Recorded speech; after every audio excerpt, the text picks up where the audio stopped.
ഒപ്പം തന്നെ ഇവർ ബാധിക്കുന്ന മറ്റു കാര്യങ്ങളുണ്ട്. മുകേഷിന്റെ ഉൾപ്പെടെയുള്ള പേരുകൾ വെച്ചുകൊണ്ടുള്ള വാദങ്ങൾ കോൺഗ്രസ് നിരത്തിയിരുന്നു. ഇപ്പോൾ അതിലൊരു ചെറിയ കുറവുണ്ട്. പക്ഷേ അതുമായി താരതമ്യം ചെയ്യാൻ പോലും സാധിക്കാത്ത തരത്തിലേക്ക് അത്ര ഭീകരമായിട്ടുള്ള കാര്യങ്ങളാണ് രാഹുൽ മാങ്കൂട്ടത്തിന്റെ കാര്യത്തിൽ ഇല്ലെങ്കിൽ അയാൾക്കെതിരെ പരാതിപ്പെടുന്ന ആരോപണങ്ങൾ ഉന്നയിക്കുന്ന ആളുകളുടെ ഭാഗത്തു നിന്നുണ്ടാവുന്നത്. അപ്പം ആ രീതിയിൽ പ്രതിരോധിച്ചു നിൽക്കാൻ ഇല്ലെങ്കിൽ ആ രീതിയിൽ ഇതിനെ എതിർത്ത് നിൽക്കാൻ ഇനി സാധിക്കില്ല എന്നതിലേക്ക് എത്തിയതുകൊണ്ടാണോ, ഇല്ലെങ്കിൽ അതിന്റെ ആവശ്യമില്ല, ഇന്നലെ വി.ഡി. സതീശൻ പറഞ്ഞതുപോലെ മറ്റൊരു വ്യത്യസ്തമായിട്ടുള്ള ഒരു കാര്യം കാണിച്ചു കൊടുക്കാം എന്ന രീതിയിലേക്ക് കൂടി ആലോചനകൾ കടക്കുന്ന സാഹചര്യം, അതൊക്കെ കൂടി പരിഗണിച്ചുകൊണ്ടായിരിക്കില്ലേ ഒരു തീരുമാനം വരിക?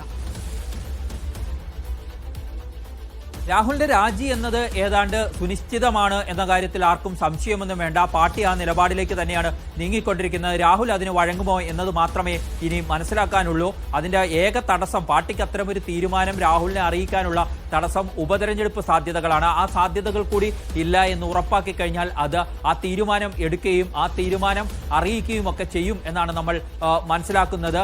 ഏതായാലും ഇക്കാര്യത്തിൽ പാർട്ടിക്ക് വി.ഡി. സതീശനെയും രമേശ് ചെന്നിത്തലയും ഒക്കെ പോലുള്ള മുതിർന്ന നേതാക്കൾക്ക് നിലപാടുണ്ട്. തിരഞ്ഞെടുപ്പിലേക്ക് പോകുമ്പോൾ രാഹുൽ മാങ്കൂട്ടത്തെ പോലെ ഒരാളെ സംരക്ഷിച്ചുകൊണ്ട് മുന്നോട്ട് പോകാൻ കഴിയില്ല. അവിടെ ഏതെങ്കിലും സാങ്കേതികത്വം പറഞ്ഞ് നടപടിയെടുക്കുന്നതിൽ നിന്നും മാറി നിൽക്കേണ്ടതില്ല എന്ന വികാരത്തിലേക്ക് അവർ നേരത്തെ തന്നെ എത്തിച്ചേർന്നിട്ടുള്ളതാണ്. അത് കടുത്ത നിലപാടായി തന്നെ ഹൈക്കമാൻഡിനെ അറിയിക്കുകയും ഒക്കെ ചെയ്തിട്ടുണ്ട്. ഇനി അറിയേണ്ട കാര്യം ഒന്നു മാത്രമാണ്, രാഹുൽ മാങ്കൂട്ടത്ത് ഇതിനൊക്കെ സന്നദ്ധമാകുമോ എന്നുള്ളതാണ്.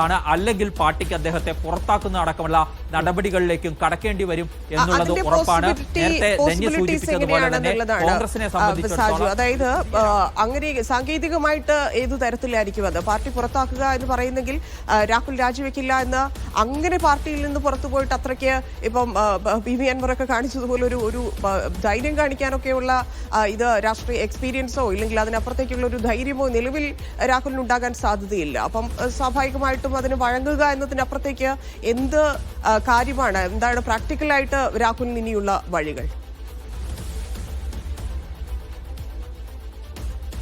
രാഹുലിന് ഇനിയുള്ള വഴികൾ എന്ന് പറഞ്ഞാൽ, അദ്ദേഹം അതിന് വഴങ്ങുന്നില്ലെങ്കിൽ, രാജിവെക്കുന്നില്ലെങ്കിൽ അദ്ദേഹത്തെ പാർട്ടിയിൽ നിന്ന് പുറത്താക്കുക എന്നതാണ് പാർട്ടിക്ക് മുന്നിലുള്ള വഴി. അങ്ങനെ വരുമ്പോൾ അദ്ദേഹത്തെ പാർലമെന്ററി പാർട്ടിയിൽ നിന്നും മറ്റും ഒഴിവാക്കേണ്ടി വരും. പിന്നീട് പാർട്ടിയുടെ ഇത്ര വർഷത്തേക്ക് പാർട്ടിയുടെ പ്രാഥമിക അംഗത്വത്തിൽ നിന്നും അടക്കം പുറത്താക്കുന്ന കടുത്ത നടപടികളിലേക്ക് പോകേണ്ടി വരും. അടുത്ത തെരഞ്ഞെടുപ്പിൽ സീറ്റ് നിഷേധിക്കുക എന്നതടക്കമുള്ള കാര്യങ്ങൾ ഇപ്പോൾ തന്നെ നേതൃത്വത്തിന് പ്രഖ്യാപിച്ചുകൊണ്ട് മുന്നോട്ട് പോകേണ്ടി വരും. ഏതായാലും രാഹുൽ മാങ്കൂട്ടത്തെ സംബന്ധിച്ചിടത്തോളം അദ്ദേഹത്തെ സംബന്ധിച്ച് ഈ പിടിച്ചു നിൽക്കാനുള്ള അവസാന കച്ചിത്തുരുമ്പ് ഉപയോഗിക്കും എന്നത് ഉറപ്പാണ്. പക്ഷേ അത്ര പിടിച്ചു നിൽക്കാൻ മാത്രം കഴിയുന്ന രീതിയിലുള്ള കാര്യങ്ങൾ വികസിച്ചിട്ടുള്ളത് ഒരു ജനപ്രതിനിധിയുടെ ഭാഗത്തു നിന്ന് ഉണ്ടാകാൻ പാടില്ലാത്ത അതിന്റെ അങ്ങേയറ്റം ഉണ്ടായിരിക്കുന്നു രാഹുൽ മാങ്കൂട്ടത്തിന്റെ പക്കൽ നിന്ന് എന്നതിന്റെ തെളിവുകളാണ് കഴിഞ്ഞ ദിവസങ്ങളിൽ പുറത്തു വന്നത്. അതോടുകൂടി രാഹുൽ മാങ്കൂട്ടത്തിന്റെ പ്രതിരോധം അങ്ങേയറ്റം ദുർബലമായിരിക്കുന്നു എന്നുള്ളതാണ് വസ്തുത. രാഹുൽ മാങ്കൂട്ടം താൻ കാരണം പ്രവർത്തകർ തലകുനിക്കേണ്ടി വരില്ല എന്ന് പറയുമ്പോഴും കോൺഗ്രസ് പാർട്ടിക്ക് തലകുനിച്ച് അതിന്റെ പ്രതിച്ഛായ നഷ്ടപ്പെടുന്നിടത്തേക്ക് എത്തേണ്ട അവസ്ഥയാണ് ഉണ്ടായിരിക്കുന്നത്. അതുകൊണ്ടാണ് വി.ഡി. സതീശനെ പോലെയുള്ള നേതാക്കൾ പറയുന്നത്, ഇനി സാങ്കേതികത്വത്തിൽ കടന്നു കുരുങ്ങി രാജി വേണ്ടതില്ല എന്ന് തീരുമാനിക്കേണ്ടതില്ല. കേസുണ്ടോ, കോടതി ഉത്തരവുണ്ടോ എന്നൊന്നും ചോദിക്കേണ്ടതില്ല. ഇവിടെ പുതിയ രാഷ്ട്രീയ ധാർമ്മികതയും മാതൃകയും കേരളത്തിന്റെ രാഷ്ട്രീയത്തിന് കാണിച്ചു കൊടുക്കാം കോൺഗ്രസിന് എന്ന നിലപാട് അവർ ഉയർത്തുന്നത്. ഇനി അറിയേണ്ട കാര്യം ഒന്നു മാത്രമേ ഉള്ളൂ, രാഹുൽ മാങ്കൂട്ടത്തിന്റെ ഏറ്റവും പുതിയ നീക്കം എന്ത് എന്നുള്ളത്. രാഹുൽ മാങ്കൂട്ടത്തിന്റെ യാത്ര എങ്ങോട്ടായിരുന്നു ആയിരുന്നു എല്ലാവരും ചോദിച്ചിരുന്നത്. ഇപ്പോൾ പ്രധാനപ്പെട്ട ഒരു സൂചന ലഭിക്കുന്നുണ്ട്. രാഹുൽ മാങ്കൂട്ടം അടൂരിലെ വീട്ടിലേക്ക് തന്നെ തിരിച്ചു എന്ന ഒരു സൂചന ലഭിക്കുന്നുണ്ട്. അക്കാര്യത്തിൽ യു ഷൈജുവിൽ നിന്ന് നമുക്ക് സ്ഥിരീകരിച്ച വിവരങ്ങൾ ലഭിക്കുമെന്നാണ് ഞാൻ വിചാരിക്കുന്നത്. അപ്പോൾ രാഹുൽ മാങ്കൂട്ടം നേരത്തെ എങ്ങോട്ടാണ് ഇറങ്ങിയത് എന്നതടക്കമുള്ള ചോദ്യങ്ങൾ ബാക്കിയായി അപ്പോഴും നിൽക്കുന്നുണ്ട് ധന്യ.